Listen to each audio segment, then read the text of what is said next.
gente não vai fazer essa entrada porque é muito rápido e tal. Você tem que pegar impulso, não se machucar. O movimento, na verdade, fica com a mão aqui assim.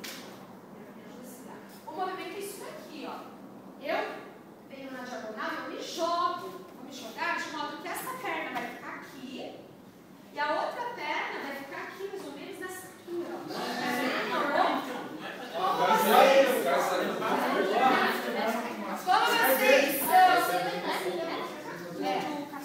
Como vocês ainda são babies na capoeira, é algo de bebê, né? Meia lua de bebê. A gente não fez meia lua.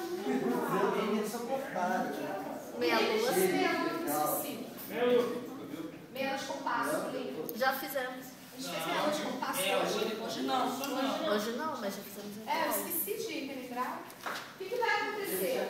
Como vocês são babies, vocês vão ficar aqui. Pega ela. Vocês vão sentar do ladinho, ó, o quadril bem perto dela. Sem medo de ser feliz lá. Tem gente que todo mundo tem vergonha. Aqui você não derruba nada. Então, ó, bem pertinho dela. Vocês vão ficar de ladinho. Ó, que linda cena, né? E a outra perna vai passar aqui. Lógico que na situação na capoeira, isso daqui não vai derrubar. Trava lá, Joyce, não cai. Ó, vou fazer uma força que não vai cair. Por quê? Por quê? Que ela não vai cair? Porque aqui ela pode tensionar, ó. Então, um cerca lá na barriga e outra mão aqui, a outra perna aqui atrás. Não, a gente não vai fazer isso porque vocês não sabem cair, é muito perigoso. Somente devagarinho. Eu vou empurrar ela também pra trás, tá bom? Aí, a hora que ela cai, vocês viram que ela joga as pernas pra cima? Então, eu vou sair daqui. Como que eu vou sair?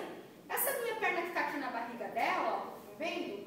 Eu vou travar ela no chão. Ela tá com o braço lá, o problema é dela, pra ver. Quando cai, fica com a guarda sempre no rosto. Qualquer coisa, ela se defende. Travei aqui, ó. Minha mão vem pertinho do ombro dela. E eu vou tirar minha perna e jogar o bumbum pra cima. Ó, tá vendo? Venho por cima e dou uma joelhada. Ó.